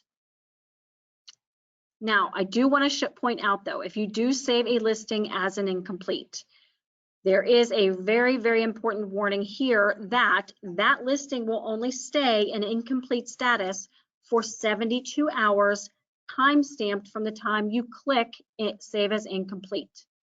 So if you click Incomplete right now at 11:57 a.m. on 6/8/2022, 72 hours from now, from that timestamp, this listing will disappear from the system if you do not go in there and make some change. You can extend the 72-hour period if you go into that listing or in that listing, make a small change and resave it as an incomplete. It'll then start that time clock over again. I don't recommend doing it very often though, because the list date up here that you started this listing will stay the same. So you don't want to go 2 weeks out, resaving it as an incomplete. Then you finally submit it and it looks like your listing was on the market for 2 weeks. You don't want to do that. Okay, so be cautious of the save as incomplete status. If you are simply saving it as an incomplete because you already have your photos, but you want to make your listing active with the photos, perfectly fine. That's the way you can do that too. In any case, you've either made it active or you saved it as an incomplete. Now you want to go back in and add your photos. So you're going to go to your input tab again, go to where your listings are, and you're going to go, because like I told you, you're going to save that MLS number that you're given from the system. And you're going to type that MLS number in the quick modify box. Doing this is going to take you directly to the modified listing page. You'll type in that MLS number that you were given, click edit. It takes you directly to your modify listing page. This is where you would go to change the status of your listing. To add any changes to the listing page, you would click on the residential form type here. To add photos though, you're going to go all the way down to the bottom under the other options and click on manage photos. That will take you to this page here. You would have already uploaded your photos to your computer and saved them to a folder. So all you have to do is either type in the name of the folder here or click on browse. Find the folder that your photos are saved to. This is the correct one. You'll find your folder of photos. And from here, my recommendation is, rather than going to each one of these photos, because you can only select one at a time and opening each one by one, I think it's easier to just select all of them at once, and then you can make your deletions after that. So to select all of these at one time, you're going to hover over the empty corner here in this page. Left click your mouse, and then you're going to drag your mouse all the way down to the other corner, the opposite corner. It then selects all the photos at once. You'll click on open and wait for those photos to upload to the system.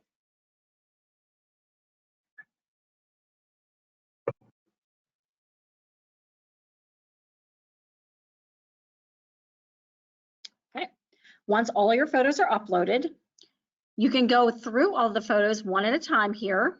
And if there's a photo in here that you don't like and you don't want it to show up in the listing, you'll simply hover over you'll simply click on the empty little checkbox in the upper left-hand corner, come down to the bottom, click delete checked, click on OK, and then that photo is taken out of the lineup. You can move these photos around as well to situate them where you want them to be in the lineup. You'll hover over the top banner of any one of the photos, left click your mouse, hold it in, and drag and drop it wherever you want to on the screen. If you have a photo that's rotated and you want to make it upright, or maybe it's upside down or something, you'll go to the very right-hand corner of a photo where a little green box is. You'll click on that green box, Go to the upper right-hand corner again, and you'll click on the arrows to rotate the photo however you want it to be. You can also add a caption for this photo here saying, okay, this is a bedroom, this is a bathroom, whatever it is. You'll type in a description here if you would like. Click on save to save any of the changes that you made. And now it'll appear the way you want it to in the lineup. You don't have to click inside this photo to add a caption or a description. You can do that right from the front page here as well. In any case, once you have all your photos situated, they're all where you want them to be, you have everything typed under the captions, whatever. Now you can click down here at the bottom of the page to certify and save. And now those photos will be uploaded to your listing. If you previously made your listing active without photos, you will not have to do anything else. You've added your photos. They are now going to be added to the listing that is active. If you made your listing incomplete though, because you wanted your photos to go onto the listing together, after you've added the photos to the listing, you're going to need to go to the residential form under the select form. And that takes you back to your listing criteria page. And now you will go through here and click on submit listing. Now your photos will be added with your listing and made active at the same time. Okay. So under the input tab again, I want to show you real quick, if you need to change any personal information in Matrix, such as a home address, a phone number, an email address, anything like that that you want to change in our database so that it auto-populates everywhere, you would go to the input tab, and instead of where it says listings, you're going to go down to where it says roster, and you're going to click on edit existing. You will then, under the in the field where it says agent username to modify, you're going to type in that agent ID number that we give you from our office. It's a 6-digit number that starts with a 2. Mine does not start with a 2. You'll click modify after that, and then you're going to click on agent edit. When you click on agent edit, it'll take you to the database screen where you can then make your changes. So you can change your personal home address, your phone number, email address, and here is where you can also add your state license number and your broker's state license number. They're very long numbers and a lot of people don't remember them. So it's nice that you can add it here and it'll then auto-populate to all of your listings from there on out. Anything that you change in this page, make sure you're clicking on submit agent to make sure it saves it to the system. Okay. So that concludes our class, except for I'm going to go to our Hello tab again. And this time I'm going to go to where it says Help. And under the Help tab, under your Hello, you're going to see a lot of information here. You can download different training guides, different tutorials that you can view. None of these tutorials are more than like 15-20 minutes long, but there's just about every subject in here that's in Matrix. Everything I went over today and then some. There's even different FAQs on specific subjects in Matrix that you can take a look at. Also, I want to point out too that how to change a password or personal information in Matrix. I just want you to know that there is a notice in the news and alerts. It's been there since October. We'll keep it there for quite some time. But this is how you can click on here and it'll take you step by step on how you can change your personal information in Matrix. And that was that roster tab that I just showed you a minute ago. Oops. I don't want to print that. Okay, so that does conclude the class for today. And I see there's one question. Yes, Tony, I will let you know that there is already a recording under Tony was asking if there was a recording of this class. I did record it today. It won't be uploaded right away. There is an older version in there right now. And where you would go to access that is, you'll go to the West Penn Multilist website. It's the same place you go to log into Matrix and the Clarity dashboard. But whenever you go to our website, instead of logging in, you'll go above that to one of the tabs at the top of the screen, and you'll click on the technology tab. Under the technology tab, you'll just scroll down until you see the recordings for all of the classes. And you'll just click on one of those recordings, and it'll be a YouTube recording. And you'll just click play, and it'll go through the class. Probably within a day or two, I'll have the new recording added to that, our website. But right now, like I said, it's basically the same material. There just might be some upgrades that aren't on that original one. But like I said, I will get this uploaded within a day or two. Okay, so I'm going to unmute everybody. If there are any questions that anyone might have, feel free to go ahead and ask.